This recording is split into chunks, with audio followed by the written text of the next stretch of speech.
Well, Frank and I were doing some bass clinics for Harkey back during when the Big Four were doing shows together. And I think we're on some deck, I believe like in London or something. And I looked over at you, I said, dude, we should actually write some songs for this. Just look, it was obvious.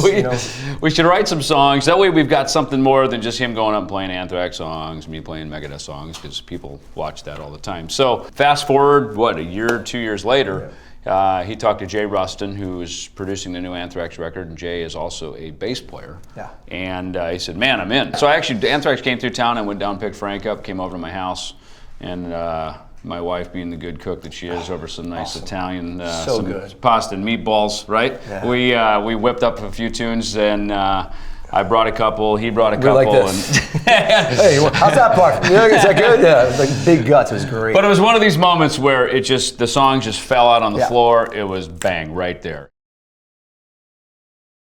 You see, I think people, when you say booze and cigarettes, they think it's about booze and the obvious. So my thing is, my grandmother, it's a little weird for me to talk about, but I wrote the song over it. So when she was going through chemo, a couple of years ago. It was a daily thing that I just tried to make her laugh because it was so painful. And she never smoked a day in her life, never drank a day in her life. She was just a beautiful Italian lady.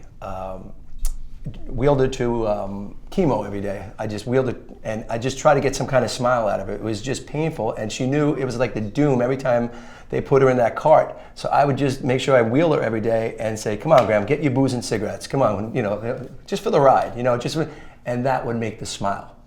And that made everything for me. When I saw that smile, at least she knew look, it's gonna be okay, either way, right? So for me, it's a very real moment. When I say get you booze and cigarettes, it has nothing to do with that, but if you want that, that's cool. But for me, it means a whole lot more. I heard the demo of Tell the World and of Booze and Cigarettes that he just done at home on a little 4-track. And I was like, dude, these sound awesome. These are great, just nice jangly guitar, he was singing. And we talked about maybe some other guest vocalists coming in, but Frank was adamant and said, man, I want to do this. I need to do it. I should do it. And so I said, all right, it's your baby.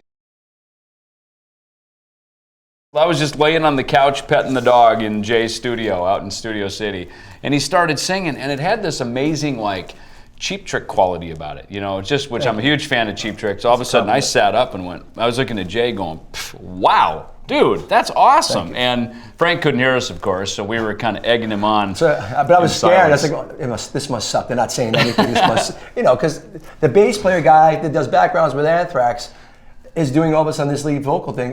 Whereas I know I can do it because I go to the Village all the time with an open mic, with an acoustic, and do stuff. I just love doing that. But all of a sudden it's getting real, right? You know what I mean? All of a sudden Dave and Jay are there. I'm like, oh man, this is real now, and I really have to do it. But I kind of always wanted to, you know what I mean? So it was like kind of what Tell the World is about, really. That's what that's about. Again, I think Frank was probably more nervous than anybody walking up there. I'm never nervous on stage. I think when I was 17, when Anthrax played L'Amour's, my first show was in L'Amour's in Brooklyn. That was the only time I was ever nervous going on stage. After that was, I don't think, after a while. Because I was taking the lead singer guy, that pose, that thing, and I knew the crowd because I relate to crowds, I love crowds.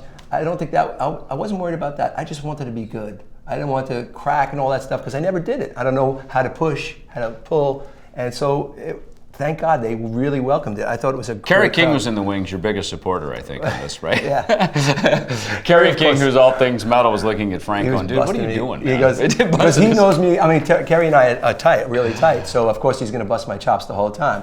But I think afterwards he got a good buzz off of it, which is kind of cool.